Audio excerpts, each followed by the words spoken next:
Llamé a mi hijo y una voz dijo: «Este número ya no existe». Llamé a mi nuera. Ella respondió: «Ah, suegra, nos mudamos de ciudad hace 2 meses. Se nos olvidó avisarte». Respiré hondo y colgué. Un mes después, recibí una llamada del banco de ellos, cobrando.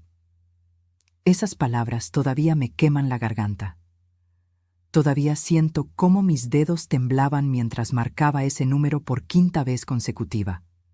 Pensé que era un error del teléfono. Pensé que tal vez mi hijo Damián había olvidado pagar su plan. Nunca imaginé que el error era yo, que yo era el estorbo que necesitaban borrar. Si esta historia te está tocando el corazón, suscríbete al canal y activa la campanita para que no te pierdas ninguna confesión como esta, porque lo que viene te va a dejar sin palabras. Me llamo Estela. Tengo 68 años y vivo sola en Puebla desde hace 5 años, cuando mi Roberto se fue al cielo y me dejó con este silencio que pesa más que cualquier mueble de esta casa. Damián es mi único hijo, mi todo. El niño que cargué en brazos, que curé de fiebres, que aplaudí en cada graduación, el hombre al que le entregué mi vida entera y también mi dinero. Hace 3 años, Damián llegó a mi casa con esa sonrisa nerviosa que siempre usaba cuando necesitaba algo. Traía a Yasmín, su esposa, del brazo. Ella sonreía también, pero diferente, con esa sonrisa que no llega a los ojos. «Mamá», me dijo mientras tomaba café en mi mesa, «tengo una oportunidad increíble. Puedo abrir mi propio taller mecánico. Es mi sueño, pero el banco pide un enganche de 850,000 pesos. 850,000 pesos, el mismo dinero que yo había juntado durante 30 años vendiendo telas en el negocio que heredé de mi padre. Cada metro de lino, cada rollo de algodón, cada cliente que regateaba centavos, todo estaba guardado en esa cuenta. «Mamá», continuó Damián, «te prometo que te voy a pagar. Poco a poco, pero te lo devuelvo todo, y vamos a venir a visitarte cada mes. Te lo juro por mi padre». Juró por Roberto. ¿Cómo iba yo a decir que no? Vendí el local, cerré el negocio de mi papá, entregué todo ese dinero sin firmar un papel, sin pedir garantías, porque él era mi hijo. Y una madre no le pide recibos a su propia sangre. Los primeros 6 meses vinieron religiosamente. Cada domingo, Damián tocaba mi puerta con pan dulce y me contaba cómo el taller iba creciendo. Yasmín se quedaba en el auto revisando su celular, pero al menos venían. Después las visitas se espaciaron, una vez al mes, cada 2 meses. Luego solo llamadas rápidas. «Mamá, estamos ocupados, pero te queremos mucho». Hasta que un martes de octubre marqué su número como siempre hacía. «El número que usted marcó no existe o no está disponible». Pensé que era broma. Volví a marcar. Misma grabación. Con las manos sudando, busqué el número de Yasmín. Ella contestó al 4º tono. «Bueno». «Yas, soy yo, Estela. No puedo localizar a Damián y...» «Ah, suegra». Su voz sonaba distante, como si estuviera haciendo otra cosa mientras hablaba. «Sí, nos mudamos hace como 2 meses a Querétaro. Con todo el caos de la mudanza se nos olvidó avisarle. ¿Necesita algo?» Se les olvidó, como quien olvida comprar leche en el supermercado. «¿Y por qué cambiaron de número?», pregunté, tratando de controlar el temblor en mi voz. «Es que allá las líneas locales son más baratas. Oiga, suegra, ahorita estoy ocupada. Luego le paso el nuevo número de Damián por mensaje, ¿sale?» Colgó. Nunca me mandó ese mensaje.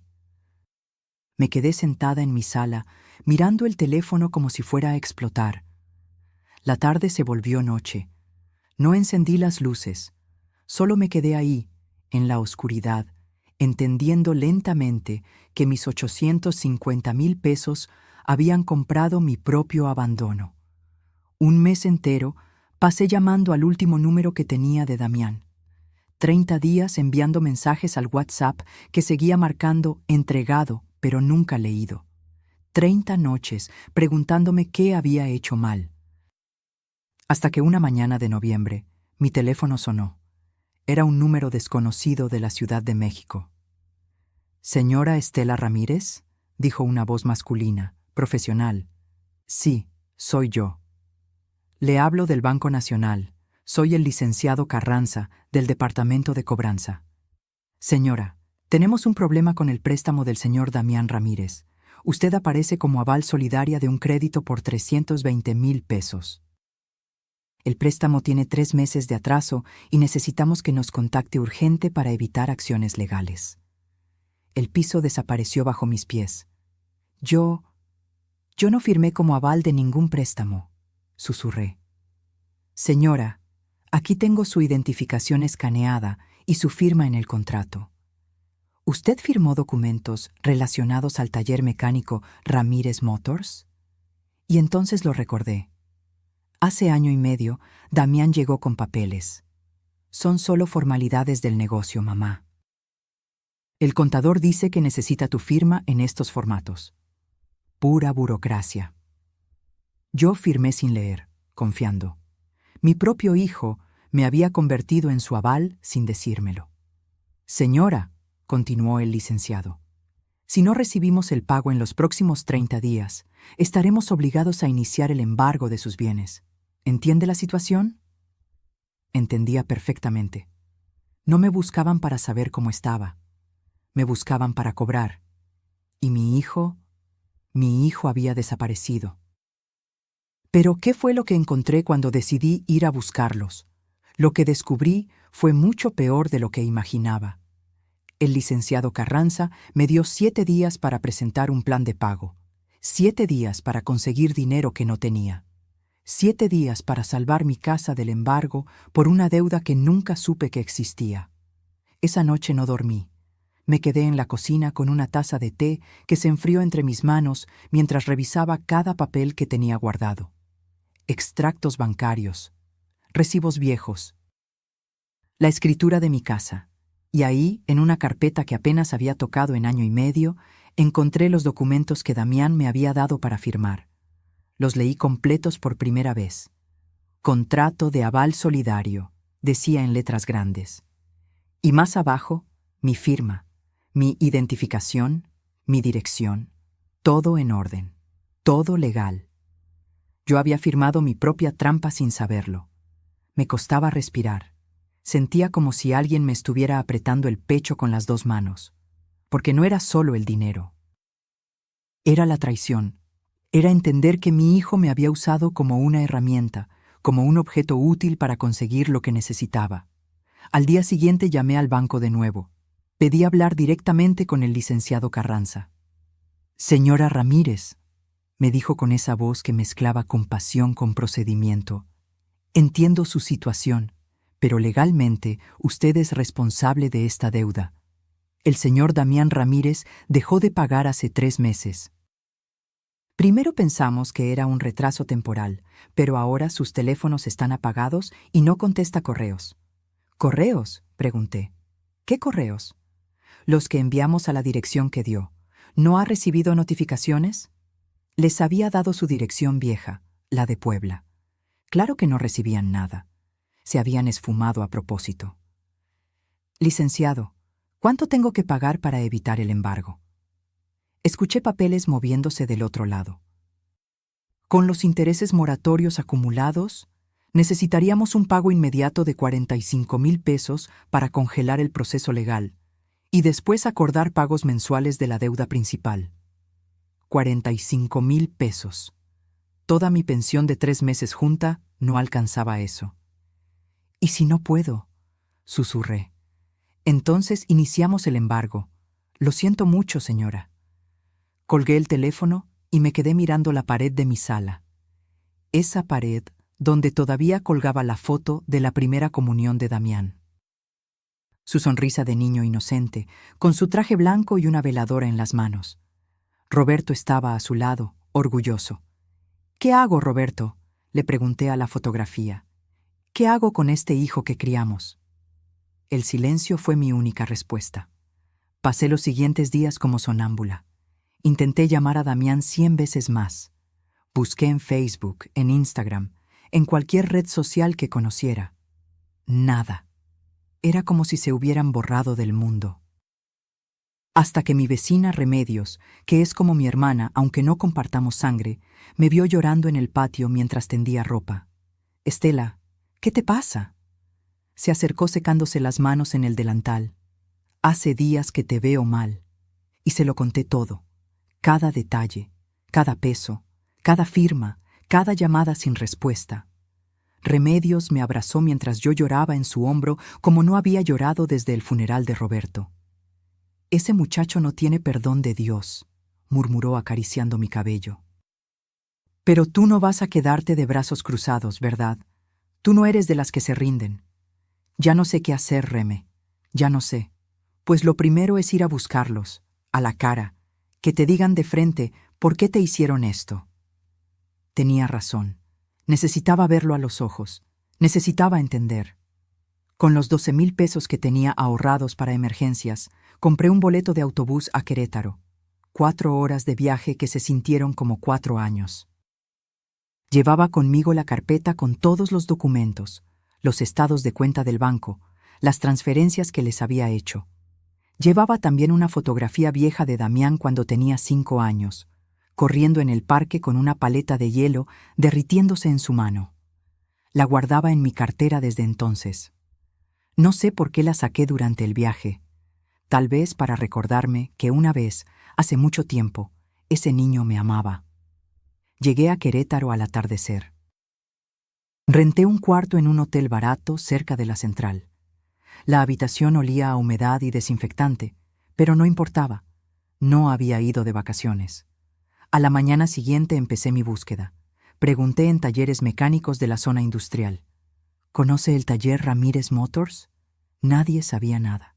Caminé hasta que me dolieron las rodillas. Gasté en taxis dinero que no debía gastar. Estaba a punto de rendirme cuando pasé por la tienda de abarrotes del antiguo edificio donde vivían en Puebla. La dueña, la señora Consuelo, me reconoció. «Doña Estela, ¿qué hace por acá?» «Busco a mi hijo. ¿No sabría dónde se mudaron?» Consuelo bajó la voz, como si fuera a compartir un secreto peligroso. «Mire, yo no debería meterme, pero usted siempre fue buena conmigo. Escuché a Yasmín presumiendo con otra vecina antes de irse. Dijo que se mudaban a Juriquilla, a una casa en fraccionamiento privado. Vi que ella estrenó una camioneta BMW negra, de esas que cuestan un dineral. La vi porque se estacionó aquí enfrente para despedirse. BMW. Fraccionamiento privado. Juriquilla. Mientras yo temía perder mi casa por su deuda, ellos vivían en lujos. Algo se rompió dentro de mí en ese momento. No fue mi corazón, eso ya estaba roto. Fue algo más profundo. Fue la última hebra de excusa que todavía tejía para justificarlos. Tomé un taxi a Juriquilla, a los fraccionamientos privados. Le dije al chofer. «¿Cuál? Hay varios por esa zona». «El más caro». El chofer me miró por el espejo retrovisor, pero no preguntó más. Y cuando finalmente llegué a esa casa, cuando toqué esa puerta, la forma en que mi nuera me recibió me hizo entender que yo ya no era su suegra, era su estorbo. El fraccionamiento se llamaba Hacienda Azul Residencial. Un nombre bonito para esconder historias feas. La caseta de vigilancia tenía más seguridad que un banco. El guardia me detuvo en la entrada. «¿A qué casa va, señora?» No sabía el número, no sabía ni la calle. «Busco a la familia Ramírez, mi hijo y su esposa. Él tiene un taller mecánico». El guardia revisó su lista en la computadora. «¿Nombre completo?» «Damián Ramírez Ortega», tecleó, frunció el ceño, volvió a teclear. «No aparece nadie con ese nombre registrado». Por supuesto que no. Habían puesto la casa a nombre de Yasmín, o de alguna empresa, o de cualquier cosa que los mantuviera ocultos. «Señora, si no tiene el número de casa exacto, no puedo dejarla pasar. Son reglas del fraccionamiento». Me quedé ahí parada, con el sol de mediodía quemándome la cabeza, sintiéndome más pequeña que nunca. Una anciana tonta buscando a su hijo entre casas que costaban millones. «¿Tiene una camioneta BMW negra?», pregunté de repente. «La esposa de mi hijo tiene una». El guardia suspiró.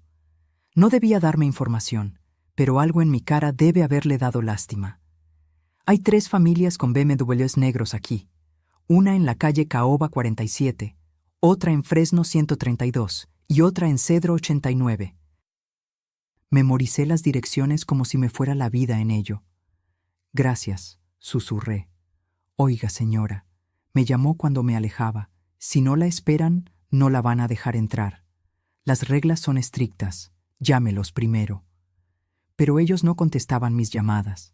Esperé en un parque cercano durante 2 horas, sentada en una banca, viendo pasar mamás jóvenes con carriolas carísimas y niños con uniformes de escuelas privadas. Este era el mundo de Damián ahora, un mundo donde yo no cabía. Cuando el sol empezó a bajar, regresé a la caseta. Otro guardia estaba en turno. Voy a casa de mi hijo, dije con más firmeza. Calle Caoba 47. Revisó su lista. ¿La esperan? Sí, mentí. Por primera vez en mi vida, mentí para entrar a la vida de mi propio hijo. Me dejó pasar. Caminé por esas calles perfectas, con sus jardines podados y sus autos de lujo estacionados. Cada casa era más grande que mi casa completa en Puebla. Encontré la calle Caoba. Conté los números. 45, 46, 47. Y ahí estaba.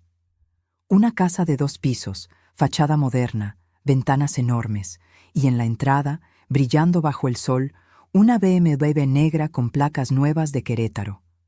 Mi corazón latía tan fuerte que pensé que me daría un infarto ahí mismo, en la banqueta de mi hijo. Caminé hacia la puerta, toqué el timbre, escuché pasos del otro lado. La puerta se abrió. Era Yasmín.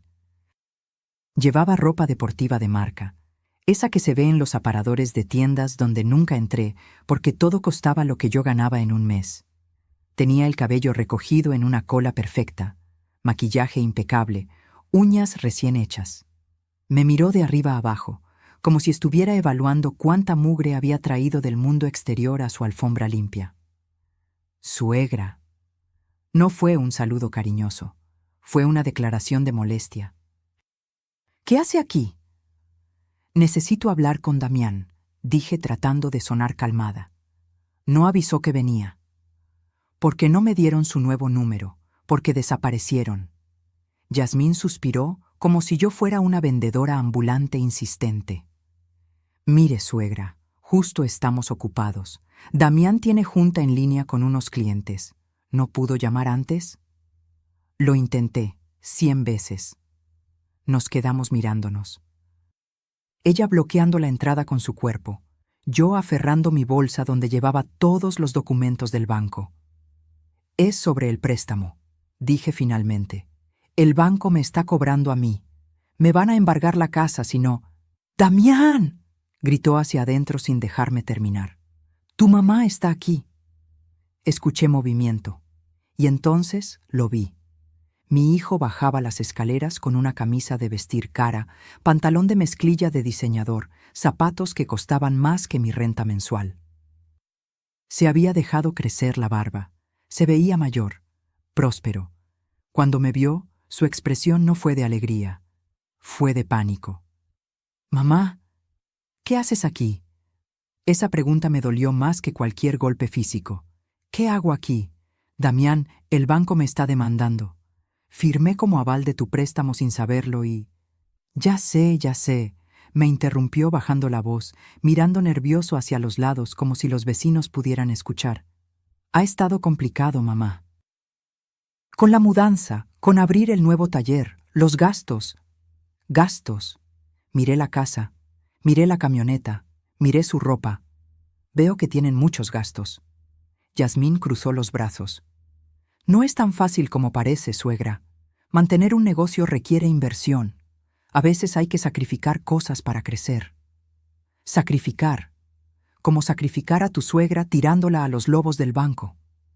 «Necesitan pagar 45,000 pesos esta semana o me quitan mi casa», dije mirando directamente a Damián. «La casa donde creciste. Donde tu padre murió. Donde guardé todos tus recuerdos». Damián evitó mi mirada. «Mamá, No tengo esa cantidad ahora mismo, pero te puedo dar, no sé, 15,000 para la próxima semana. ¿Te parece? 15,000, cuando yo le había dado 850,000 sin pensarlo 2 veces. ¿Y el resto? Lo iremos juntando, te lo juro. Ya me había jurado antes, por su padre, y aquí estábamos. Yasmín se metió a la casa y regresó con un sobre. Aquí hay 2,000 en efectivo, es lo que tenemos ahora, dijo extendiéndomelo. Los otros 13,000 se los depositamos en la semana. Tomé el sobre, 2,000 pesos. Ni siquiera era propina para ellos. Gracias por venir a visitarnos, suegra. Avise la próxima vez, ¿sí? Yasmín ya estaba cerrando la puerta. Damián me miró una última vez. Vi en sus ojos algo que me partió el alma. No era culpa, era alivio de que me fuera. Cuídate, mamá. La puerta se cerró. Me quedé ahí parada, en el camino de entrada de esa casa que mi dinero había ayudado a pagar, con 2,000 pesos en la mano y 850,000 de deuda en el corazón. Pero lo que descubrí cuando regresé a casa fue aún más desgarrador. Mi hijo no solo me había olvidado, me había borrado de su vida como quien borra un error. El viaje de regreso a Puebla fue el más largo de mi vida.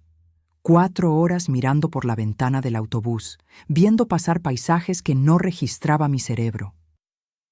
Solo podía ver una cosa, la cara de mi hijo cerrando esa puerta. Los 2,000 pesos que me dieron los usé para pagar el hotel y el autobús. Me quedaban 300 pesos en el bolsillo cuando llegué a mi casa esa noche. Remedios me esperaba con caldo de pollo caliente. «¿Cómo te fue?», preguntó, aunque mi cara ya le daba la respuesta. Me recibieron como si fuera una limosnera tocando su puerta, dije, mientras las lágrimas finalmente salían. Como si yo les estorbara. Como si mi presencia ensuciara su alfombra nueva. Remedios me abrazó mientras comía entre sollozos. «Ese muchacho se va a arrepentir», murmuró. «Te lo juro por Dios santo que se va a arrepentir». Pero yo no quería venganza. Solo quería a mi hijo de vuelta. Los 13,000 pesos prometidos nunca llegaron. Pasó la semana. Pasó otra. Cada vez que marcaba el número que finalmente me había dado Yasmín, después de rogarle, sonaba ocupado o se iba a buzón. El banco llamaba todos los días. «Señora Ramírez, necesitamos hablar sobre el plan de pago». «Señora Ramírez, el tiempo se está agotando». «Señora Ramírez, si no recibimos pago esta semana, procederemos con acciones legales». No podía dormir, no podía comer. Bajé tanto de peso que mi ropa me colgaba como trapos en un espantapájaros. Una noche, después de otra llamada del banco donde me dijeron que necesitaba pagar 45,000 pesos antes del viernes, o empezaría el embargo, hice algo que nunca había hecho. Saqué todos los ahorros que me quedaban de mi pensión. Fui al banco. Pagué 45,000 pesos que debían servir para mis medicamentos del corazón, para mi consulta del próximo mes, para cualquier emergencia. Todo se fue en pagar una deuda que ni siquiera era mía. El ejecutivo me extendió el recibo. «Con esto detenemos el embargo, señora, pero recuerde que debe seguir pagando mensualmente el resto de la deuda. Son 275,000 pesos más, en pagos de 8,500 pesos cada mes durante 3 años. 8,500 pesos mensuales. Mi pensión completa era de 6,200. «¿Cómo voy a pagar eso?», susurré. El ejecutivo me miró con esa compasión inútil de quien sabe que no puede ayudar. «¿Tiene familia que pueda apoyarla?». Solté una risa amarga que me sorprendió a mí misma. «Mi familia es el problema». Esa misma tarde, Remedios vino con su teléfono en la mano. «Estela, siéntate. Necesito mostrarte algo». «Reme, estoy cansada, no...». «Siéntate». Me senté. Remedios abrió Facebook. Su hija le había enseñado a usarlo el año pasado, y ahora pasaba horas viendo recetas y fotografías de sus nietos. «Mi hija me ayudó a buscar a tu nuera. Encontramos su perfil». Me mostró la pantalla. Era Yasmín. Su foto de perfil mostraba la camioneta BMW, ella con lentes oscuros, sonriendo. Empezó a pasar las publicaciones una por una. Fotos en restaurantes elegantes, platillos que costaban lo que yo gastaba en comida de toda la semana. Fotos en la playa. Fin de semana en Cancún, merecido al vive la vida. Fotos de la casa. Nuestra nueva sala, con muebles italianos, Dreams, Home Sweet Home, fotos de compras, bolsas de tiendas de lujo. Porque una se tiene que consentir self-care. Y entonces Remedios se detuvo en una publicación específica. Era una foto de Yasmín frente a la camioneta BMW. El texto decía: cuando trabajas duro y te esfuerzas, la vida te recompensa. Gracias a mi esfuerzo y determinación, logramos todo esto. Para los que dicen que el éxito se hereda, no. El éxito se construye con sudor propio. Los self-made, sin ayuda de nadie. Trabajo, dedicación, emprendedora. Sin ayuda de nadie. Leí esas palabras 5 veces, 10 veces, hasta que dejaron de ser letras y se convirtieron en puñales. Mi esfuerzo, mi sudor. Los 850,000 pesos que saqué de 30 años vendiendo telas no existían para ella. Yo no existía para ella. «Hay más», dijo Remedios con la mandíbula tensa. Seguimos bajando por el perfil. Había una publicación de hace 2 meses. La familia tóxica existe.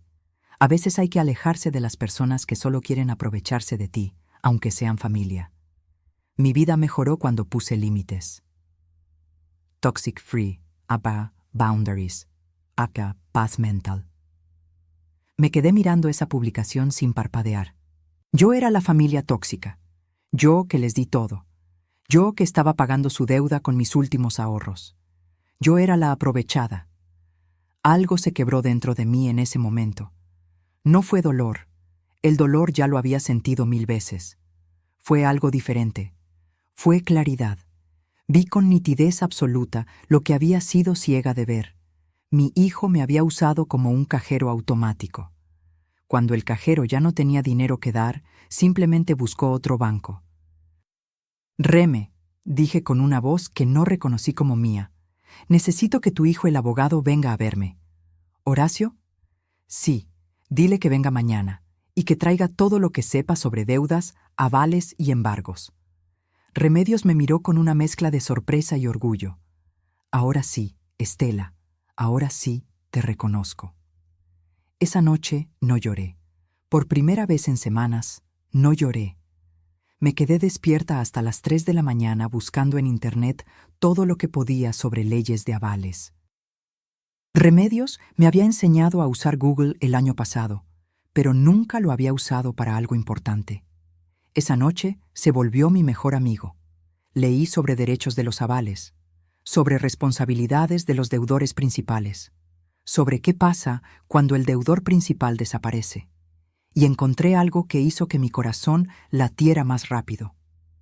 El aval que paga la deuda del deudor principal puede reclamar todo lo que el deudor posea como forma de pago. Todo, incluyendo su taller. Pero lo que descubrí después fue aún peor. Mi hijo no solo me había usado, me había borrado de su vida mucho antes de mudarse, y las pruebas estaban esperándome en un lugar donde nunca había mirado. Horacio llegó al día siguiente a las 10 de la mañana. Era un hombre de 35 años, serio pero amable, con maletín de abogado y esa forma de hablar clara que te hace sentir que por fin alguien te entiende. Me senté frente a él en mi mesa de cocina, la misma donde Damián me había pedido los 850,000 pesos hace 3 años. «Doña Estela», comenzó Horacio sacando una libreta. «Mi madre me contó todo. Necesito que me enseñe cada documento que tenga. Transferencias, contratos, mensajes, todo». Le di todo. La carpeta completa que había guardado durante años. Los estados de cuenta donde se veían las transferencias a Damián. Los papeles donde firmé como aval sin saberlo. Los recibos del banco de los 45,000 pesos que acababa de pagar. Horacio revisó cada papel con cuidado, tomando notas, frunciendo el ceño. Después de media hora, Levantó la vista. Doña Estela, tengo buenas y malas noticias. Dime las malas primero. Legalmente, usted es responsable de esta deuda. Firmó como aval solidaria, lo cual significa que usted y su hijo son igualmente responsables ante el banco. Si él no paga, le cobran a usted. Eso ya lo sabe. Asentí. Pero las buenas noticias, continuó, son varias. Primero, usted puede demandar a su hijo por fraude si demuestra que la engañaron para firmar. Segundo, puede exigir que le pague cada peso que usted ha puesto. Y tercero, y esto es importante, si usted está pagando la deuda que él contrajo, puede reclamar todo lo que su hijo posea como forma de pago. ¿Todo? Todo, incluyendo el taller mecánico. Si el taller está a nombre de él o de la empresa que él formó, y usted puede demostrar que su dinero ayudó a comprarlo, usted puede embargar ese taller como pago de lo que le debe. Mi corazón latió más fuerte. ¿Cuánto vale un taller mecánico? Depende de la ubicación, el equipo, la clientela, pero si está bien posicionado, podría valer entre 800,000 y 1,500,000 pesos. Más de lo que me debía. ¿Y la casa donde viven? Horacio negó con la cabeza. Si la casa está a nombre de su nuera o rentada, no podríamos tocarla. Pero el taller, ese es diferente. Los negocios son activos embargables. Me quedé en silencio, procesando. ¿Qué me recomienda hacer? Horacio cerró su libreta. Honestamente, doña Estela, mi recomendación legal es diferente a mi recomendación humana. Legalmente, usted debería demandar ya, pero humanamente, es su hijo. Yo le diría que intente una última vez hablar con él. Hágale saber las consecuencias legales. Dele una oportunidad de pagar antes de proceder. Ya intenté hablar con él. Me cerró la puerta en la cara. Entonces inténtelo por escrito, un mensaje claro, con copia de estos documentos, que quede registro de que usted le dio oportunidad. Y si no responde o se niega, ahí sí, proceda con todo. Horacio tenía razón. Necesitaba intentarlo una vez más, pero esta vez no como madre suplicante.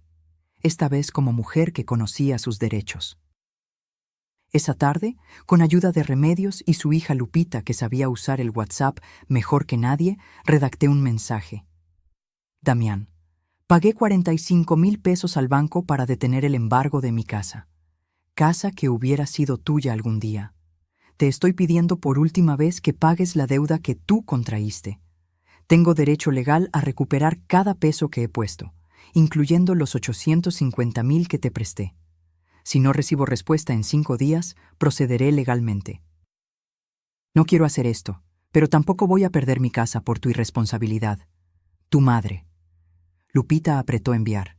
El mensaje se marcó como entregado a los 2 segundos. Esperamos. 5 minutos. 10 minutos.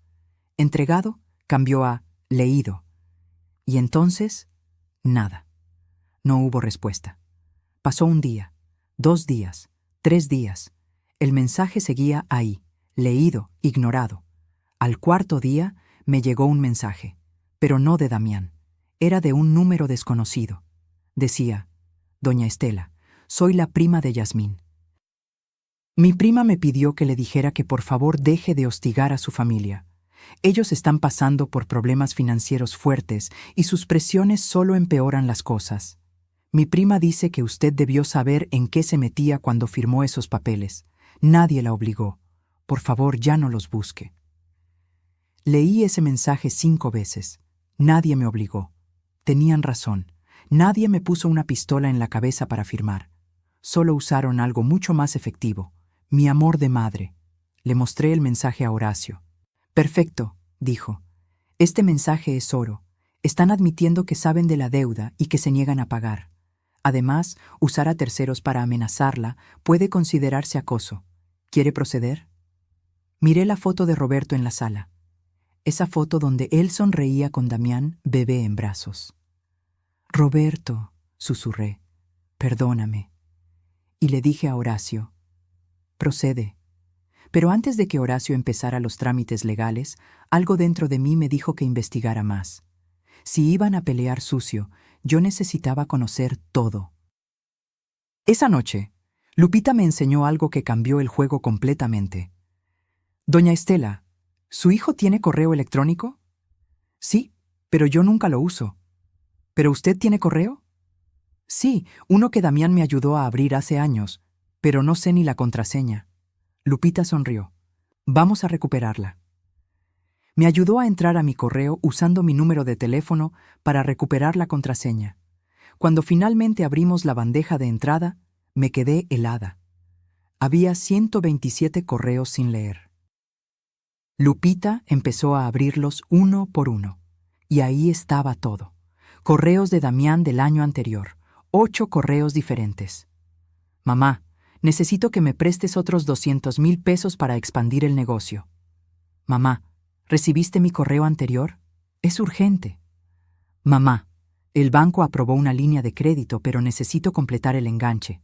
¿Puedes ayudarme? Mamá, ¿por qué no contestas? Te he llamado 3 veces. Mamá, hablé con Remedios y dice que estás bien. Entonces, ¿por qué me ignoras? Mamá, ya entendí. Si no quieres apoyarme, solo dilo. Mamá, creo que es mejor darnos un tiempo. Me duele que me des la espalda justo cuando más te necesito. Mamá, Yasmín tiene razón. Uno sabe quién está ahí cuando realmente importa. Las fechas estaban ahí, todos enviados entre mayo y agosto del año pasado. Yo nunca los vi, nunca supe que existían. Para mí, mi hijo había dejado de llamarme de repente. Pero para él, yo lo había ignorado cuando más me necesitaba. ¡Ay Dios!, susurré. Él piensa que yo le di la espalda. Pero había más. En la carpeta de enviados encontré correos que yo nunca escribí. Correos de mi cuenta enviados a Damián. Los abrí con manos temblorosas. Damián, ya te ayudé suficiente. No pienso darte más dinero.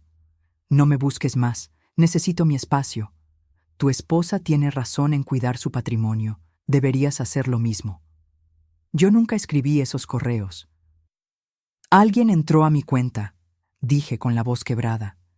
Lupita revisó el historial de inicio de sesión. Mire, doña Estela, aquí dice que su cuenta fue accedida desde Puebla, desde la IP de su casa, pero en fechas cuando usted no sabía ni usar el correo. Solo había una persona que tenía mi contraseña.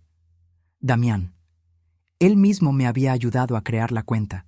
Tenía acceso total.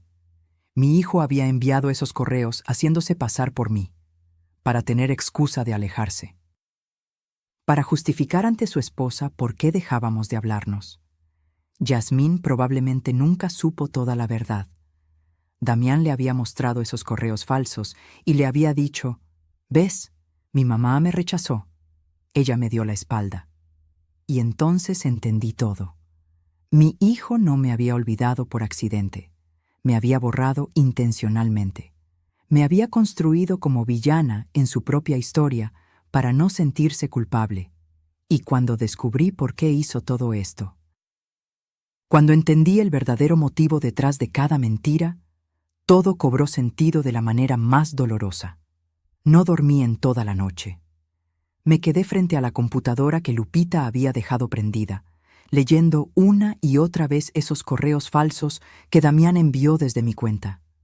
Cada palabra era una puñalada diferente, porque no solo me había usado, no solo me había robado, me había destruido mi propia reputación, mi propia voz, para justificar su traición. A las 6 de la mañana, Remedios tocó mi puerta con café caliente. «No dormiste», dijo. No era pregunta. No pude. Se sentó a mi lado y leímos juntas todo otra vez. Cuando terminamos, Remedios tenía lágrimas en los ojos. «Ese muchacho está perdido, Estela. Ya no es tu hijo. No sé qué le pasó, pero el niño que criaste no existe más». Tenía razón. El Damián que conocí, el que lloraba cuando veía perros callejeros, el que me traía flores cada día de las madres, ese niño murió en algún momento que no vi venir. Horacio llegó al mediodía. Le mostré los correos falsos. «Esto es falsificación de identidad», dijo de inmediato. «Es un delito adicional. Doña Estela, Con esto podemos hacer una demanda mucho más fuerte. No quiero demandarlo por los correos, dije cansada.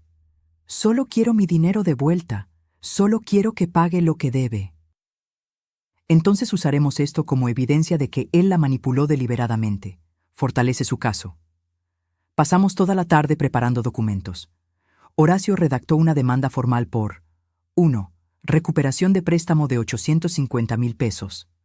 2. Pago de deuda bancaria donde yo era aval, 275,000 pesos restantes. 3. Daños y perjuicios por fraude. 4. Embargo preventivo del taller mecánico Ramírez Motors. ¿Cuánto tiempo tomará esto?, pregunté. Si no se presenta a las audiencias o no contesta la demanda, podemos tener sentencia en 3 meses. Si pelea, puede tardar 6 meses a 1 año. 1 año más de agonía. ¿Y si paga antes? Si paga el total de la deuda antes de que haya sentencia, todo se detiene. Entonces, démosle una última oportunidad. Una sola más. Horacio me miró con esa mezcla de admiración y tristeza que los abogados tienen cuando saben que su cliente está siendo demasiado buena. Doña Estela, él ya tuvo muchas oportunidades. Lo sé, pero necesito mirarme al espejo después de esto. Necesito saber que hice todo lo posible. Esa tarde llamé a Damián desde el teléfono de Remedios, un número que él no conocía. Contestó al tercer timbrazo. «Bueno, Damián, soy tu mamá». Silencio del otro lado. Luego un suspiro. «Mamá, ya te dije que...» «Encontré los correos», lo interrumpí. Mi voz era firme, sin lágrimas. «Los correos falsos que enviaste desde mi cuenta. Los que escribiste haciéndote pasar por mí». Más silencio, largo, pesado. «No sé de qué hablas», dijo finalmente. «Damián, tengo las fechas, tengo el historial de inicio de sesión, sé que fuiste tú. Mamá, tú no entiendes. Yasmín estaba presionándome, decía que tú solo querías controlarnos, que te importaba más tu dinero que mi felicidad. Necesitaba demostrarle que yo había intentado y tú me rechazaste». Ahí estaba, la confesión. «¿Entonces me convertiste en la villana de tu matrimonio?» «No, yo solo necesitaba espacio, necesitaba que ella viera que yo había puesto límites contigo». «¿Límites? Damián, yo te di 850,000 pesos sin pedirte nada a cambio. ¿Qué límites necesitabas poner?» «Mamá, ya pasó. No podemos cambiar el pasado». «Pero podemos arreglar el presente. El banco me demandó. Pagué 45,000 pesos de mi pensión para salvar mi casa. Tu casa. La casa donde está enterrado tu padre». «Mamá, yo no tengo ese dinero ahora». «¿No tienes? ¿O no quieres?» «No tengo». Su voz subió de tono. «¿Crees que vivir aquí es barato? ¿Crees que mantener la imagen, el taller, la camioneta, todo es gratis? Yasmín necesita ciertas cosas para ser feliz. Si no se las doy, me deja. Ya casi me dejó 2 veces». Y ahí estaba la verdad completa. Mi hijo había vendido a su madre para comprar el amor de su esposa. «Entonces eres feliz», dije con voz vacía. «Tienes tu casa elegante, tu camioneta cara, tu esposa contenta, solo que tu madre está pagando tus deudas y perdiendo su casa. Mamá, dame tiempo. Te juro que cuando el negocio despegue...» «No hay más tiempo, Damián. Horacio va a presentar una demanda mañana. Embargo del taller. Recuperación de todo lo que te presté. Todo legal, todo justo». «¿Horacio? ¿El hijo de Remedios? ¿Lo contrataste?» «Sí». «Mamá, no puedes hacerme esto. Es mi taller, es mi futuro». Era mi dinero. Era mi futuro también. El futuro que gasté en ti. «Yasmín me va a matar. Me va a dejar. Todo por lo que he trabajado se va a ir a la basura». «¿Y yo qué, Damián? ¿Qué pasaría conmigo si pierdo mi casa? ¿Dónde viviría? ¿En la calle?» Silencio. Largo. Pesado. «Mamá, tú tienes pensión. Puedes rentar algo pequeño. Pero yo tengo una esposa. Tengo responsabilidades». En ese momento algo murió dentro de mí. No fue amor. El amor de madre nunca muere completamente. fue esperanza. La esperanza de que mi hijo todavía tenía algo de conciencia. Entiendo, dije con calma absoluta. Ahora entiendo perfectamente. Gracias por ser tan claro. Mamá, espera, colgué. Remedios me abrazó mientras las lágrimas finalmente salían. Pero no eran lágrimas de tristeza, eran de liberación. Ya puedes proceder, le dije a Horacio. Sin piedad, sin concesiones. Quiero todo lo que la ley me permita recuperar. Horacio asintió. Entendido. Pero antes de que pudiéramos seguir, Remedios levantó su teléfono. Estela, mira esto. Lo acaba de publicar tu nuera. Era una nueva publicación de Facebook de Yasmín. Una foto de ella y Damián en un restaurante elegante brindando con vino. El texto decía: cuando eliminamos las energías negativas de nuestra vida, todo fluye mejor. Hoy celebramos nuestra libertad de personas tóxicas que solo buscan arrastrarnos a su miseria. La vida es muy corta para cargar con gente que te roba la paz. One New Beginnings. Positive Vibes Only. Toxic Free. Family First. La publicación tenía 47 likes. Una de las personas que había dado like era Damián. Mi hijo celebraba públicamente haberme eliminado de su vida. Miré esa publicación durante mucho tiempo, y entonces hice algo que me sorprendió a mí misma. Sonreí. ¿Estela? Remedios me miró preocupada. Estoy bien, dije. Y era verdad. Por primera vez en meses, estoy perfectamente bien. Porque ya no tengo que cargar con la ilusión de que ellos cambiarán. Ya no tengo que esperar nada. Me quité una cadena que siempre llevaba al cuello. Era una medallita de la Virgen de Guadalupe que Roberto me había regalado cuando nació Damián. Dentro tenía una foto de Damián bebé. La abrí, saqué la foto. La miré una última vez. Adiós, mi niño, susurré. Porque el hombre en el que te convertiste, a ese no lo conozco. Guardé la medallita vacía. Y le dije a Horacio: ahora sí. Quiero que le duela tanto como me dolió a mí. Lo que no sabía era que el dolor apenas comenzaba. Pero esta vez no sería mío. La demanda se presentó un martes de febrero. Horacio entregó todos los documentos en el Juzgado Civil de Puebla y solicitó embargo preventivo del taller ubicado en Querétaro.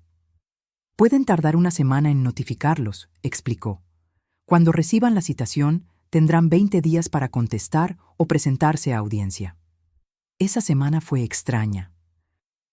Me sentía como si estuviera flotando, no triste, no feliz, simplemente vacía. Cada mañana me levantaba, hacía mi café, miraba la foto de Roberto en la sala. ¿Hice bien?, le preguntaba. Roberto no respondía, claro, pero yo imaginaba su voz. Estela, nunca dejes que nadie pisotee tu valor, ni siquiera tu propia sangre. Fue algo que me dijo 3 meses antes de morir. Estábamos en el hospital, él conectado a máquinas, yo sosteniendo su mano. Prométeme que vas a defenderte, me había dicho con voz débil. Eres muy noble, Estela, demasiado, y la gente usa eso en tu contra. Nadie me usa, Roberto. Todavía no, pero cuando yo no esté, prométeme que no vas a dejar que nadie te haga menos. Se lo prometí. Y ahora, 5 años después, estaba cumpliendo esa promesa. Pasaron 10 días. Yo seguía mi rutina normal. Iba al mercado, cocinaba, veía telenovelas con Remedios, regaba mis plantas. Pero cada noche me sentaba frente a la computadora y buscaba información. Busqué sobre talleres mecánicos en Querétaro. Encontré el de Damián en Google Maps. Tenía buenas reseñas, excelente servicio, honestos y rápidos, muy recomendado. Qué irónico. Honesto con sus clientes, ladrón con su madre. Busqué valores de propiedades en la zona. El taller estaba en una ubicación privilegiada, cerca de una avenida principal. Según las estimaciones que encontré, un local de esas características valía entre 1,200,000 y 1,500,000 pesos, más que suficiente para cubrir todo lo que me debía. También encontré algo más.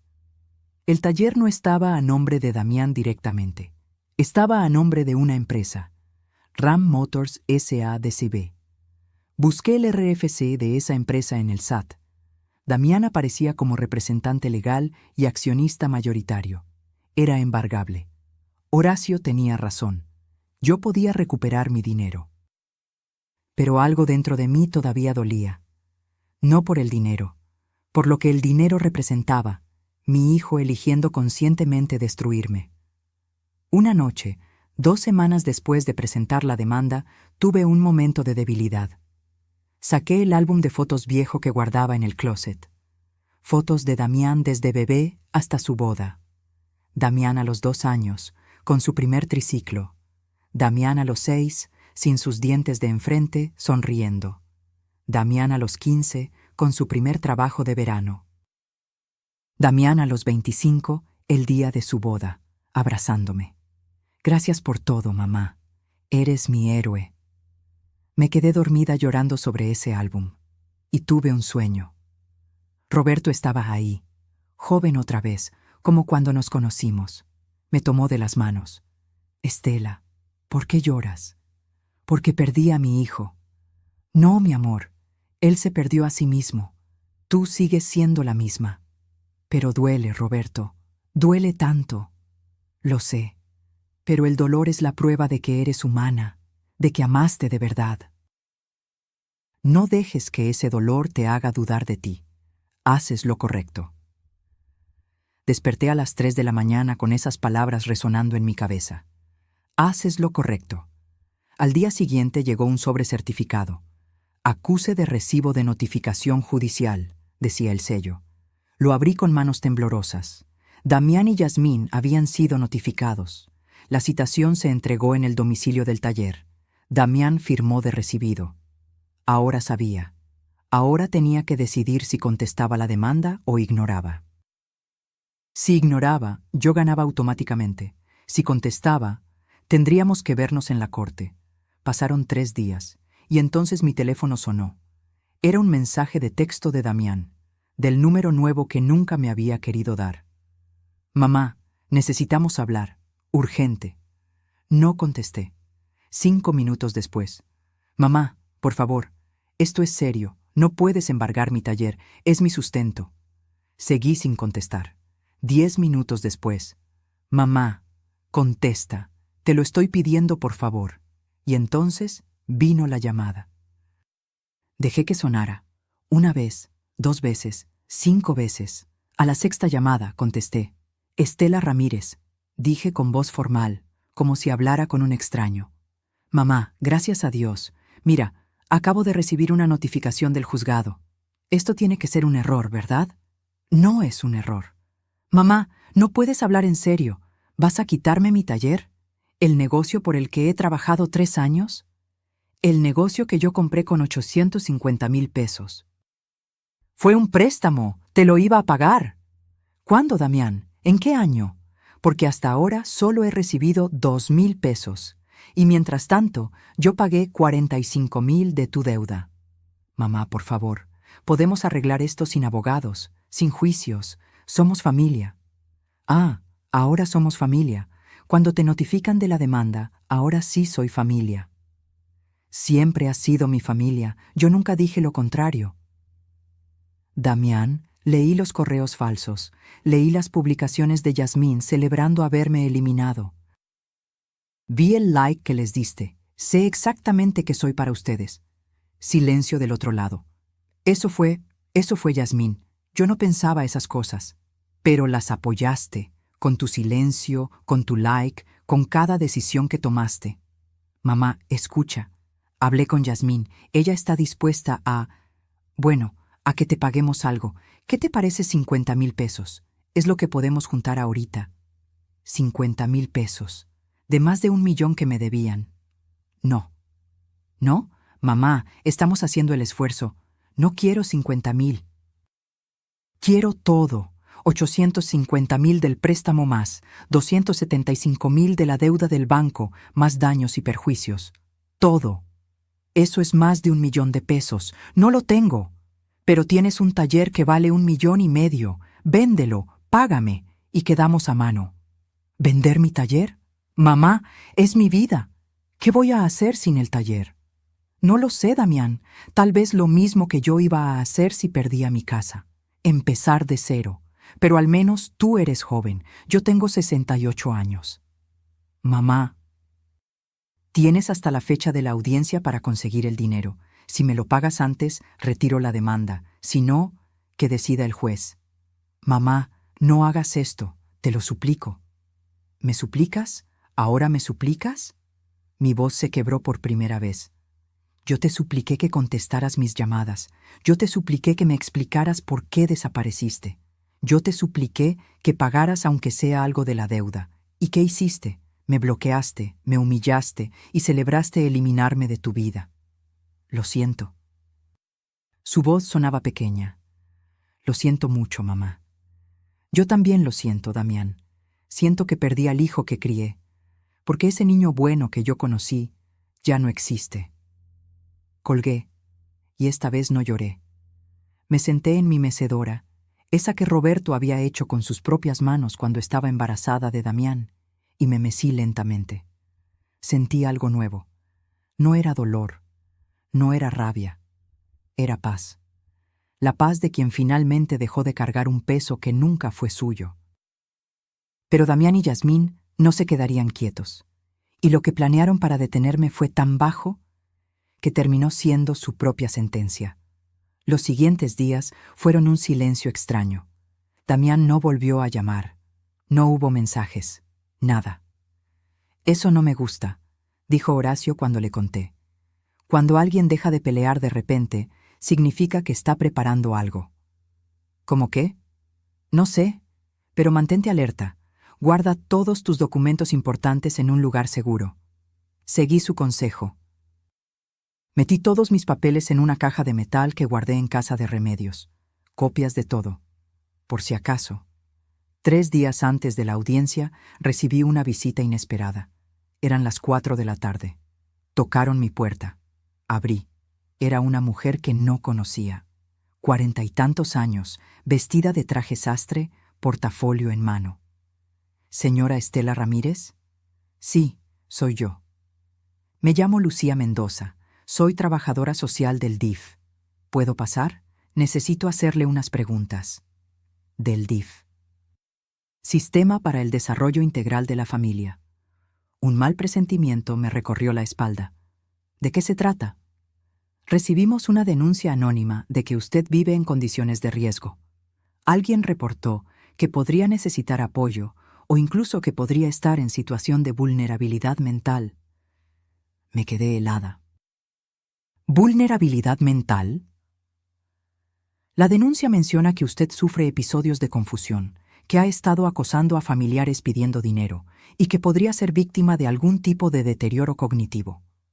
Solo vengo a verificar que esté bien. Damián. Oh, Yasmín. Alguien me había denunciado como senil. Entre, dije con la mandíbula tensa. Revise todo lo que quiera.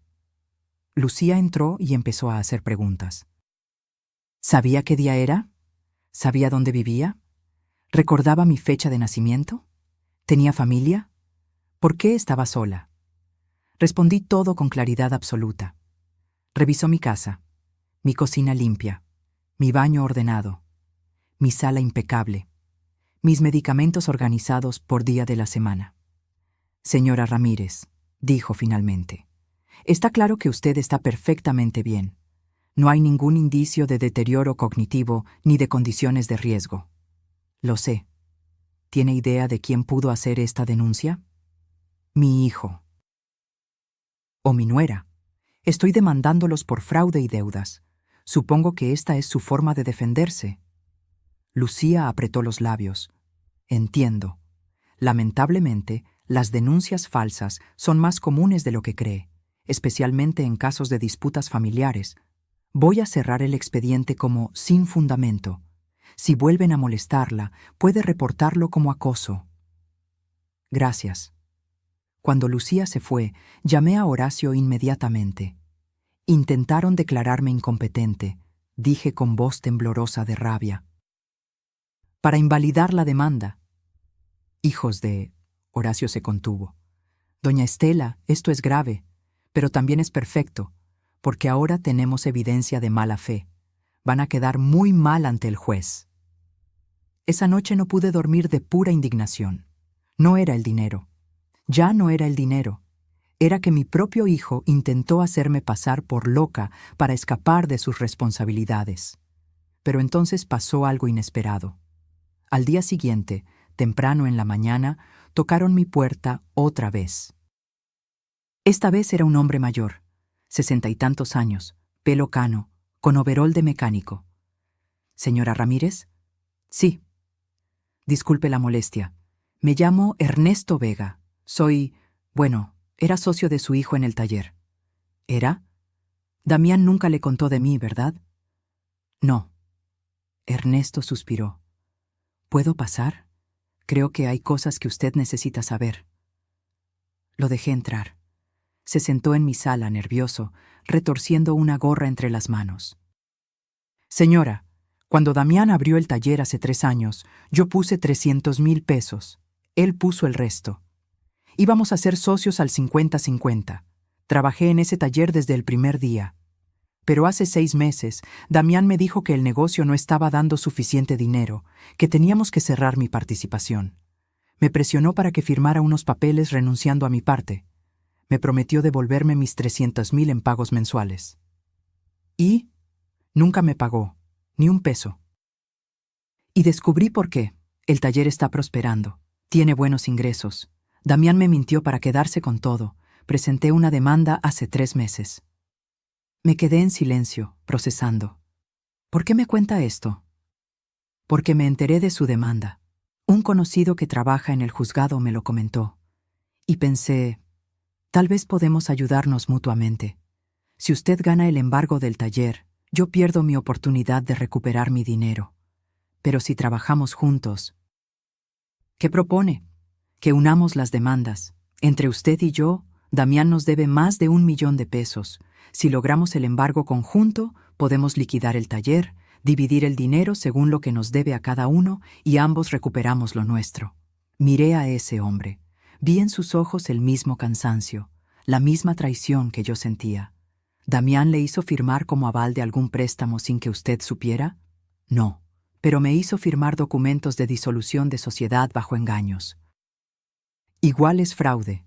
Tenía razón. Hable con mi abogado. Le di el teléfono de Horacio. Él verá cómo proceder.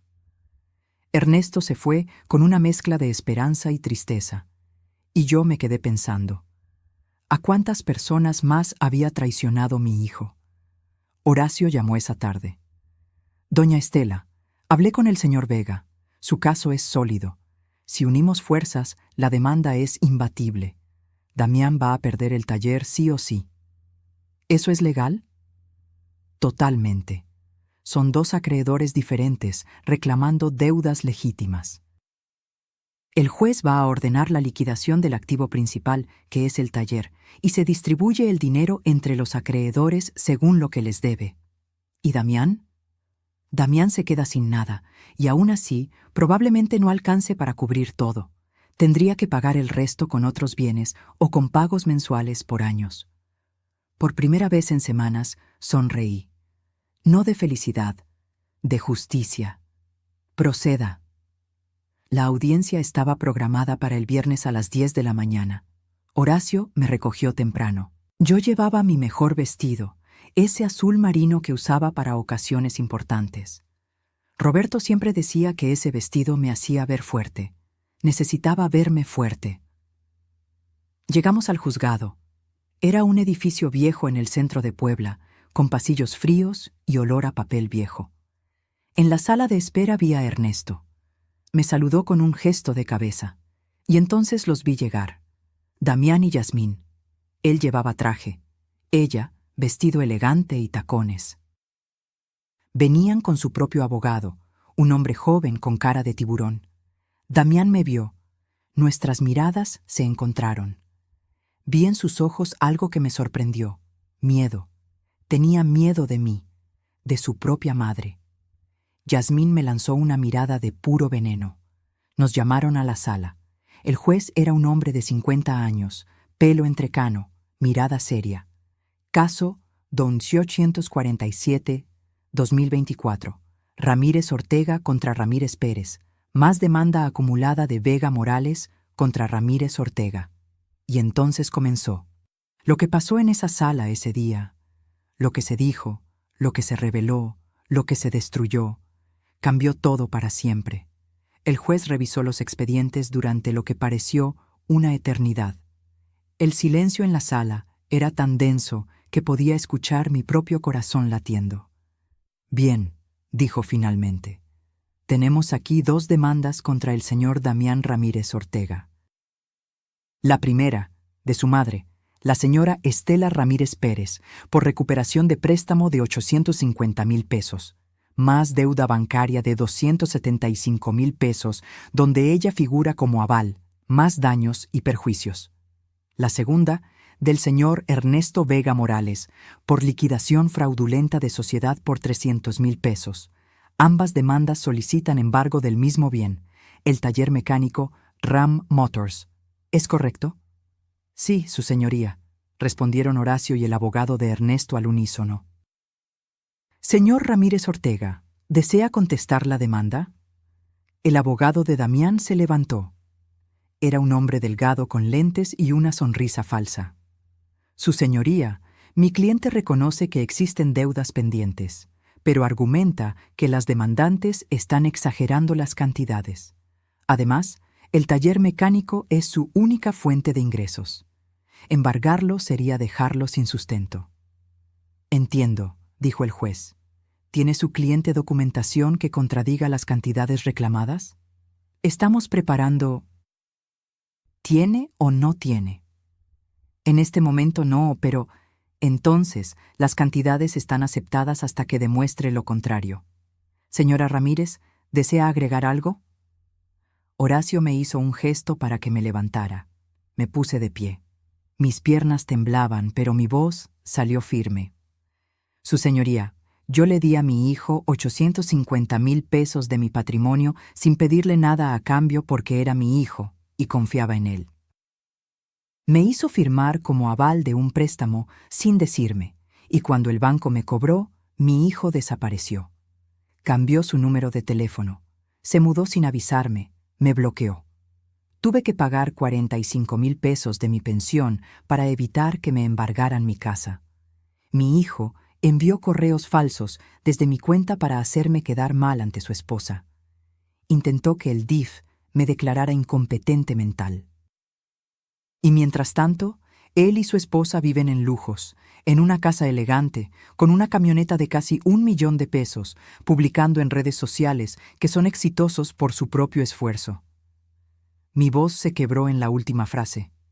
Su señoría, continué, no quiero destruir a mi hijo, solo quiero recuperar lo que es mío, lo que trabajé durante 30 años, para poder vivir con dignidad mis últimos años. Me senté. Sentí lágrimas en mis mejillas y no me importó. El juez miró a Damián. Señor Ramírez Ortega, ¿qué tiene que decir? Damián se puso de pie. Su abogado le susurró algo, pero él lo ignoró. Su señoría, todo lo que dice mi mamá es verdad. Le debo el dinero, le mentí, la evité, hice cosas terribles. Yasmín lo jaló del brazo, susurrando furiosa. Damián se soltó. Pero tenía miedo, continuó. Miedo de no poder pagar, miedo de decepcionar a mi esposa, miedo de admitir que había fracasado. Entonces construí mentiras sobre mentiras hasta que todo se me salió de control. Hizo una pausa. Me miró directamente. Mamá, lo siento. Siento todo. No espero que me perdones. Pero necesito que sepas que nunca dejé de quererte. Solo dejé de ser un buen hijo. El silencio en la sala era absoluto. ¿Y el señor Vega? Preguntó el juez. Damián bajó la mirada. También le mentí. Le robé su inversión porque necesitaba el dinero para mantener apariencias que no podía pagar. Yasmín se levantó de golpe. ¿Qué estás diciendo? No digas nada más. Ya basta, Yasmín. dijo Damián con cansancio. Ya basta de mentiras. El juez golpeó su martillo. Orden en la sala. Señora, siéntese. Yasmín se sentó, con la cara roja de furia. El abogado de Damián parecía querer hundirse en su silla. Su señoría, dijo Horacio levantándose, ante la confesión del demandado solicitamos sentencia inmediata. Embargo total del taller mecánico, liquidación del bien y distribución proporcional entre los acreedores según lo adeudado. El juez revisó los papeles nuevamente. Dada la confesión explícita del demandado y considerando la documentación presentada que respalda las reclamaciones, dicto sentencia a favor de las partes demandantes. Golpeó el martillo. Embargo inmediato del taller mecánico Ram Motors ubicado en Querétaro. Se ordena avalúo del bien y posterior liquidación en subasta pública. El producto de la venta se distribuirá proporcionalmente entre la señora Estela Ramírez Pérez y el señor Ernesto Vega Morales, según las deudas comprobadas. Si el producto de la venta no cubre la totalidad de las deudas, el señor Ramírez Ortega deberá pagar el remanente en plazos mensuales que no excedan 5 años. Otro golpe de martillo. Caso cerrado. Pueden retirarse. Había ganado, pero no sentía victoria, sentía vacío. Salimos de la sala. En el pasillo, Damián me alcanzó. «Mamá, espera». Me detuve.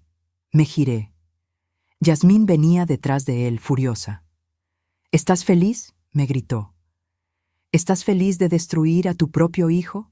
¿De quitarle todo lo que construyó?» «Lo que construyó con mi dinero», respondí con calma. «Eso fue un regalo. Los padres ayudan a sus hijos». «Los padres ayudan. Los hijos agradecen. No usan, no abandonan, no traicionan. Tú solo quieres controlarnos.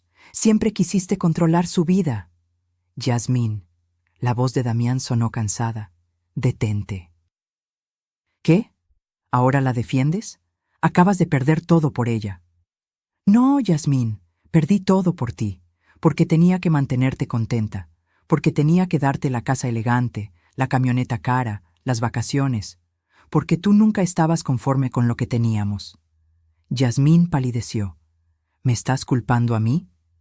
«Estoy diciendo la verdad, algo que debía hacer hace mucho». «Perfecto». Yasmín se quitó su anillo de matrimonio y se lo aventó. «Entonces ya no necesitas aguantarme. Cuando pierdas el taller, cuando no tengas nada, no me busques, porque yo no voy a estar ahí». Se fue taconeando por el pasillo. Damián recogió el anillo del suelo. Lo miró. Lo guardó en su bolsillo. «Siempre supe que se iría si perdía el dinero», dijo con voz vacía. «Supongo que es justo. Yo también me fui cuando dejaste de servir». Se quedó parado frente a mí, tan cerca y tan lejos a la vez. «Mamá, sé que no significa nada ahora, pero lo siento, de verdad lo siento». Lo miré. Vi al niño que fue. Vi al hombre en que se convirtió. «Yo también lo siento, Damián. Siento que no te enseñé mejor. Siento que de alguna forma fallé en criarte con valores más fuertes». «No», negó con la cabeza. «No fue tu culpa. Tú me enseñaste bien. Yo elegí ignorar todo lo que me enseñaste». Se dio la vuelta para irse, pero se detuvo. «El taller va a valer como 1,400,000 pesos. Después de pagar las deudas de ustedes dos, voy a quedar debiendo todavía como 150,000. Voy a pagártelos. Va a tomar tiempo, pero te los voy a pagar, te lo prometo». «Damián», se giró. «Ya no quiero promesas, quiero hechos. Cuando tengas el dinero, págame. Mientras tanto, no me busques. Ya causaste suficiente daño». Vi cómo sus ojos se llenaban de lágrimas. «Entiendo». Se fue caminando lentamente, encorvado, como si el peso del mundo estuviera sobre sus hombros. Remedios me abrazó. «Ya pasó, Estela, ya pasó». Pero no había pasado. Apenas comenzaba el proceso de aprender a vivir con el hijo que perdí. Ernesto se acercó. «Señora Ramírez, gracias. Gracias por ayudarme a recuperar lo mío. Gracias a usted también. Sin su testimonio, Tal vez no habría ganado. Nos dimos la mano y salimos de ese juzgado frío hacia la luz de la tarde. Pero la verdadera prueba no sería el juicio, sería todo lo que vino después. Lo que pasó cuando Damián realmente lo perdió todo. Y lo que descubrí sobre mí misma en el proceso.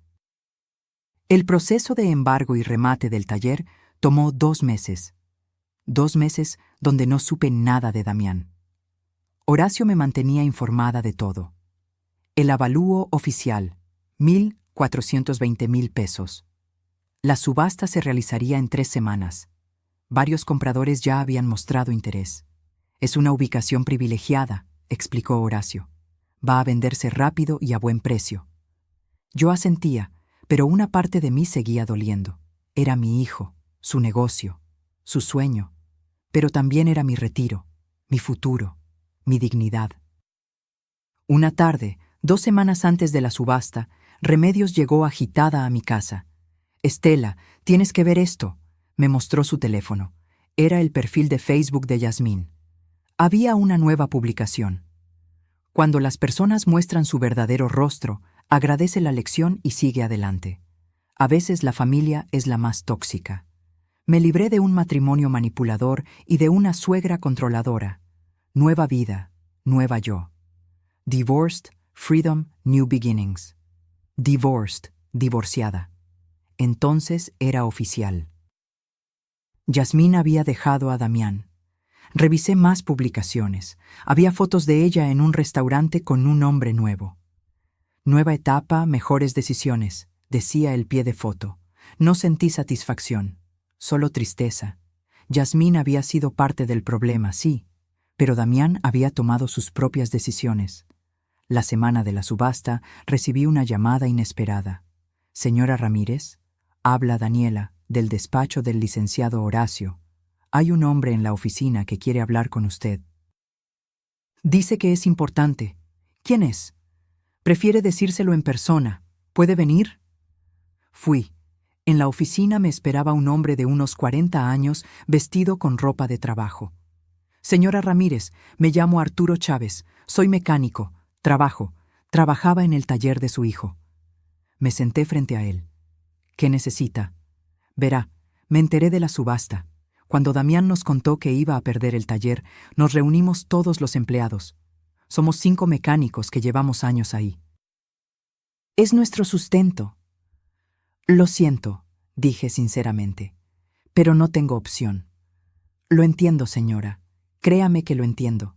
Pero vengo a proponerle algo. Los 5 juntamos nuestros ahorros. Entre todos tenemos 450,000 pesos. Si usted nos da tiempo, podríamos juntar más. Quisiéramos comprar el taller en la subasta y seguir operándolo. Sería cooperativa de trabajadores». Me quedé en silencio, sorprendida. «Es una buena zona», continuó Arturo.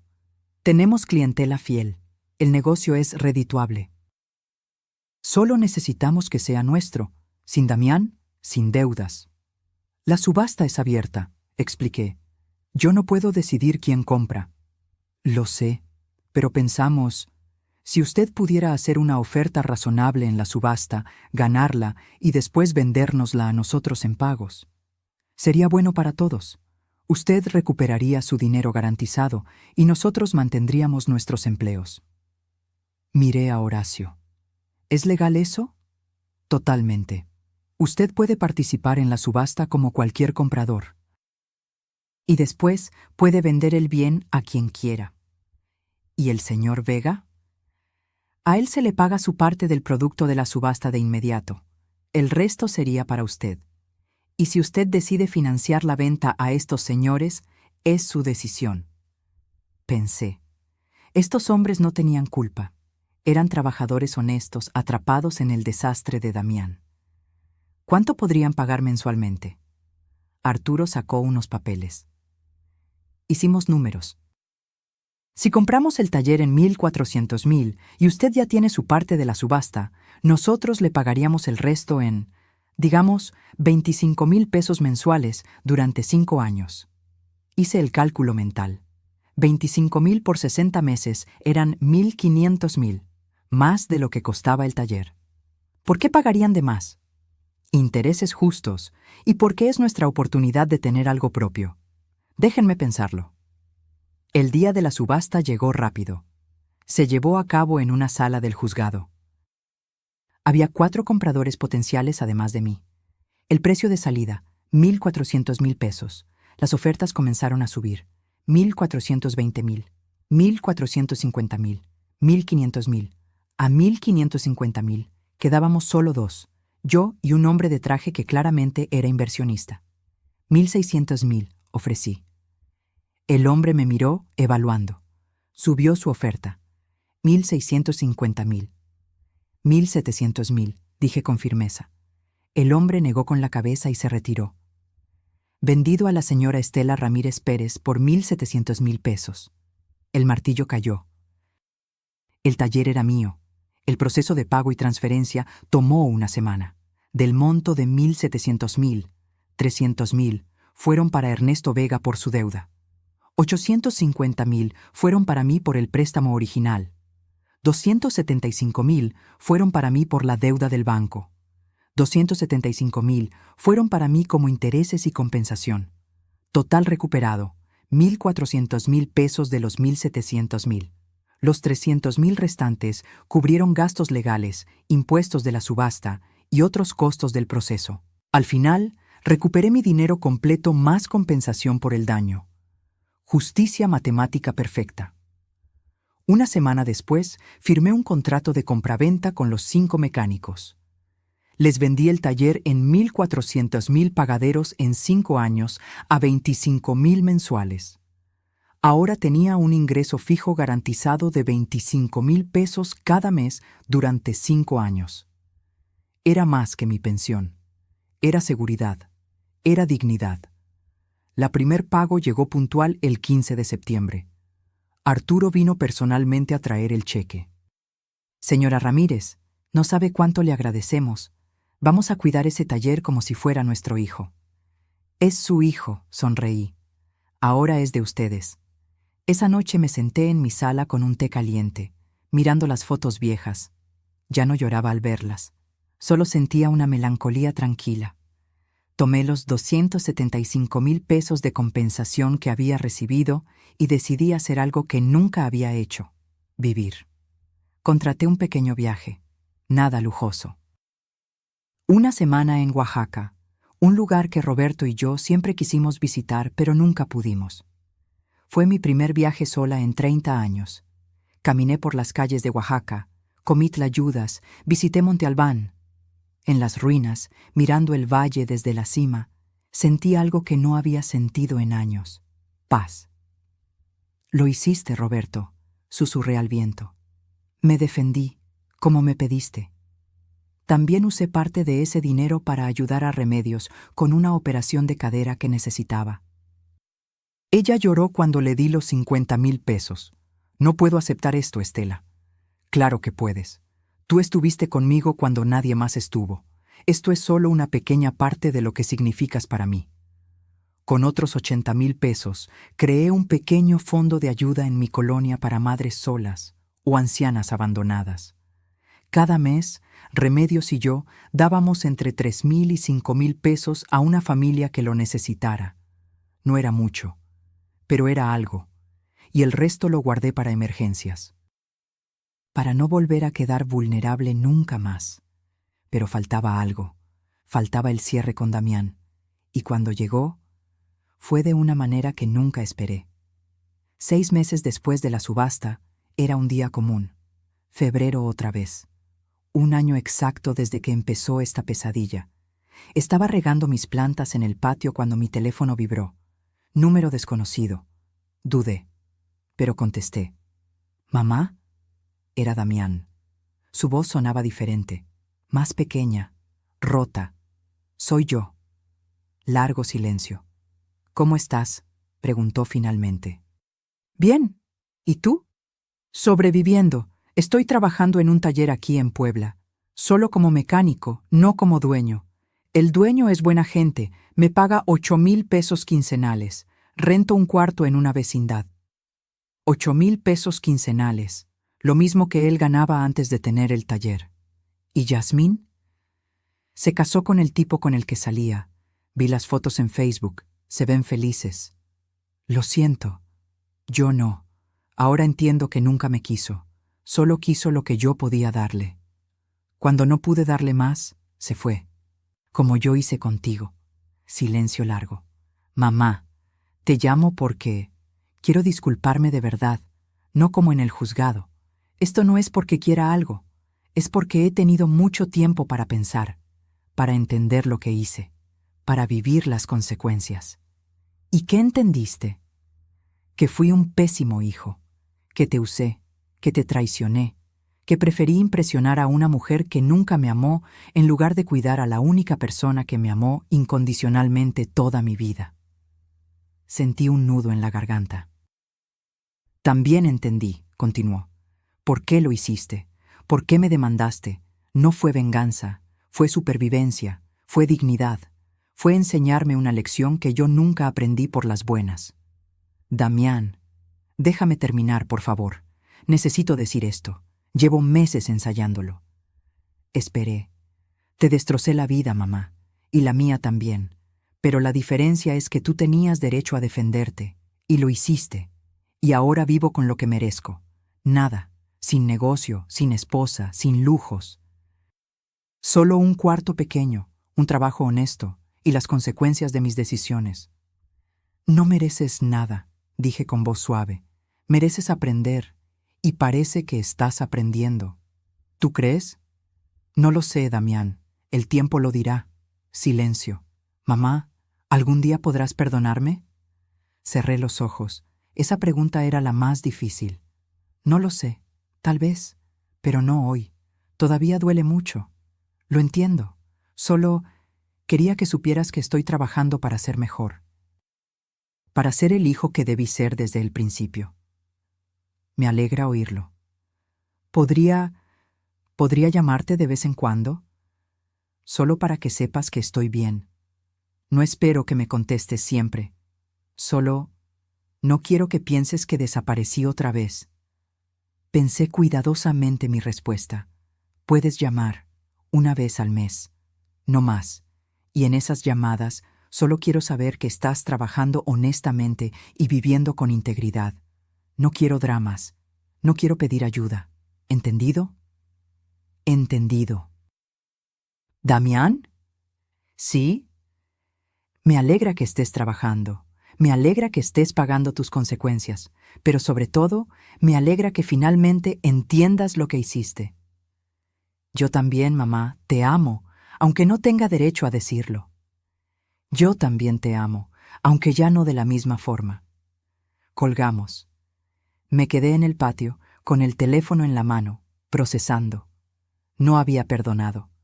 No estaba segura si algún día lo haría, pero al menos ahora había honestidad. Ya no había máscaras. 3 semanas después, llegó un sobre a mi puerta. Dentro había 5,000 pesos en efectivo y una nota escrita a mano. Mamá, sé que te debo 150,000 todavía. Este es el primer pago. Van a ser 30 pagos de 5,000 pesos. Va a tomar 2 años y medio, pero los voy a cumplir todos. No es el dinero, es la promesa. Con amor, Damián. Guardé el dinero, guardé la nota. Cada mes, durante los siguientes 30 meses, llegó un sobre con 5,000 pesos. A veces la nota decía, mes 8, seguimos adelante. Otras, mes 15, gracias por darme tiempo. O simplemente, mes 22, te amo, mamá. Yo no contestaba los sobres, pero tampoco los rechazaba. En el mes 18, Damián me llamó. Mamá, conocí a alguien. Se llama Patricia. Es maestra, sencilla, trabajadora. Le conté todo lo que hice, lo que te hice, y no se fue. Dijo que todos merecemos segundas oportunidades. Me da gusto por ti, dije sinceramente. Pero esta vez, cuídala de verdad, no con dinero, con respeto. Lo haré, te lo prometo. En el mes 30 llegó el último sobre. Dentro había 5,000 pesos y una foto. Era Damián y Patricia juntos. Ella se veía amable, con sonrisa genuina. Él se veía tranquilo. Ya no tenía esa tensión en los hombros que siempre cargaba cuando estaba con Yasmín. La nota decía: «Mamá, este es el último pago, deuda saldada. Pero hay otra deuda que nunca podré pagar completamente. El daño que te hice. Solo quiero que sepas que el hombre que hizo esas cosas ya no existe. He cambiado. No porque lo perdí todo, sino porque finalmente entendí lo que importa. Patricia y yo nos vamos a casar en junio. Sería el honor de mi vida si vinieras. Pero lo entenderé si no quieres. Te amo. Siempre te amaré. Tu hijo, Damián». Miré esa foto durante largo rato, y entonces llamé a Remedios. «Reme, necesito un vestido nuevo. Voy a una boda». La boda fue pequeña, en un jardín público de Puebla, solo 30 invitados. Cuando llegué, Damián me vio y se le llenaron los ojos de lágrimas. «Viniste».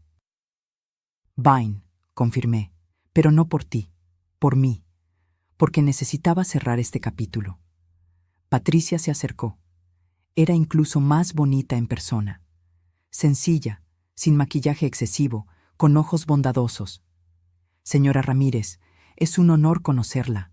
Damián me ha contado todo, y quiero que sepa que nunca dejaré que olvide el valor de la familia. Nunca». La abracé. «Cuídalo, pero cuídate tú también, no te pierdas en él». «Lo prometo». La ceremonia fue simple, bonita. Cuando el juez preguntó si alguien se oponía al matrimonio, hubo silencio total. Esta vez, Damián había elegido bien. En la pequeña recepción, Damián se acercó a mí. «Mamá, ¿podemos hablar un momento?» Caminamos hacia un rincón del jardín. «Quiero que sepas algo», dijo. «Todo lo que perdí, el taller, el dinero, el estatus, fue lo mejor que me pasó. Porque perdiendo todo eso, me encontré a mí mismo. Encontré lo que realmente importa. ¿Y qué es? Vivir honestamente. Valorar a las personas correctas y entender que la riqueza real no está en lo que tienes, sino en quién eres». Asentí. «¿Aprendiste la lección, entonces?» «La lección más cara de mi vida, pero la más importante.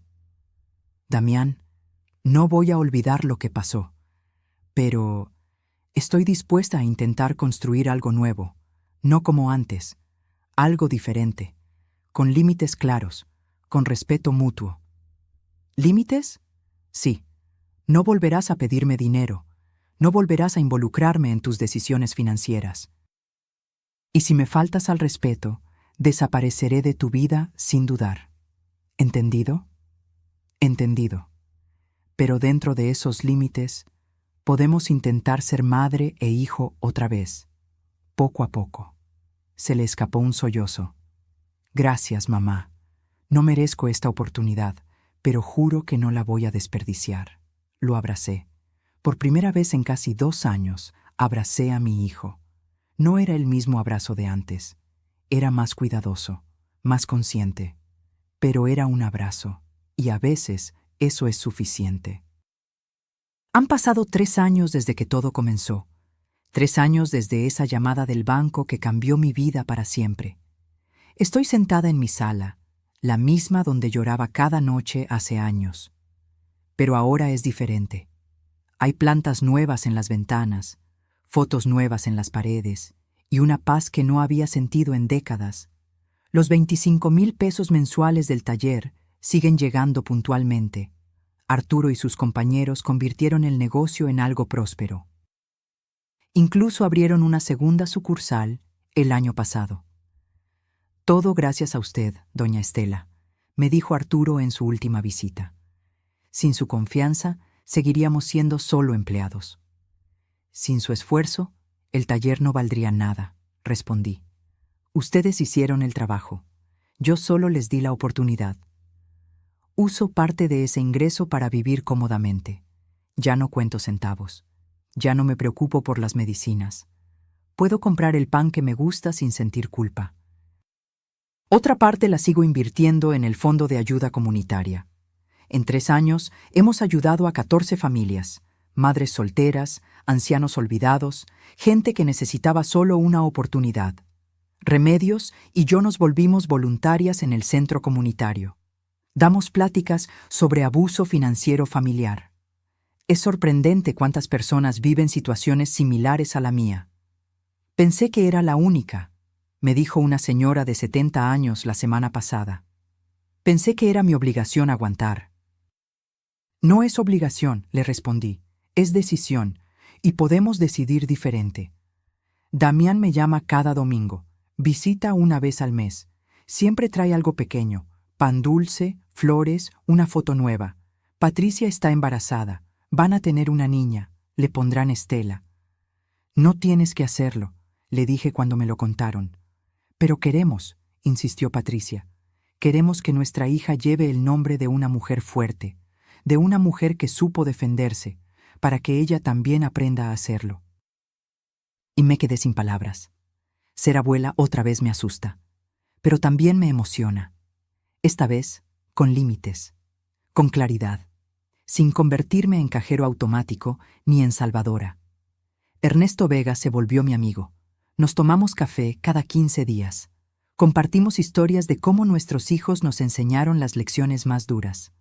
Pero aprendimos, dice siempre, y ahora somos más fuertes. Roberto sigue en su foto de la sala. A veces le hablo como antes. Lo hice, mi amor. Me defendí. Puse límites. Encontré mi fuerza. Y juro que su sonrisa en la foto se ve más brillante. Ayer, mientras ordenaba el closet, encontré el álbum viejo de Damián, las fotos de cuando era niño. Las miré sin llorar, solo con nostalgia suave. Ese niño se perdió en algún lugar del camino, pero el hombre en que se convirtió está intentando encontrarse. Y eso es suficiente. Cerré el álbum y lo guardé en el estante superior. El pasado está ahí. Lo acepto, pero ya no vivo en él. La vida me enseñó algo crucial en estos años. Amar a tus hijos no significa sacrificarte por ellos. Significa enseñarles a ser personas íntegras. Y a veces, la mejor enseñanza es dejar que enfrenten las consecuencias de sus acciones. También aprendí que perdonar no significa olvidar. Significa soltar el veneno, soltar el resentimiento que te enferma el alma, pero manteniendo la memoria que te protege de repetir errores. Y la lección más importante, tu valor no depende de cuánto das, sino de cuánto respetas lo que eres. Durante años fui la madre que daba todo sin esperar nada, y pensaba que eso me hacía buena madre. Ahora sé que me hacía madre vulnerable, madre usada, madre agotada. La buena madre no es la que se deja destruir, es la que enseña límites con amor, la que dice no cuando es necesario, la que se defiende, demostrando a sus hijos que defenderse no es egoísmo, es dignidad. Esta mañana, antes de escribir esta última parte de mi historia, salí al patio con mi café. El sol apenas estaba saliendo. El cielo tenía ese color rosado que tanto me gusta, y me sentí agradecida. Agradecida por el dolor que me enseñó, por la traición que me fortaleció, por la pérdida que me liberó, porque al final no perdí un hijo, gané una vida, mi vida, completa, libre, digna. Y eso, después de todo, es lo único que realmente importa. Mensaje final. Si esta historia tocó tu corazón, si te viste reflejada en mis palabras, o si conoces a alguien que está viviendo algo similar, déjame un comentario contándome desde dónde nos estás viendo y qué fue lo que más te impactó de esta historia. Dale like si crees que el amor propio no es egoísmo, sino supervivencia. Y suscríbete al canal para seguir escuchando historias de vida real, de mujeres reales que aprendieron a defenderse. Porque la verdadera riqueza no está en lo que posees. Está en lo que no permites que te quiten, tu dignidad, tu paz, tu valor. Y eso nadie puede arrebatártelo, a menos que tú se lo permitas. Fin.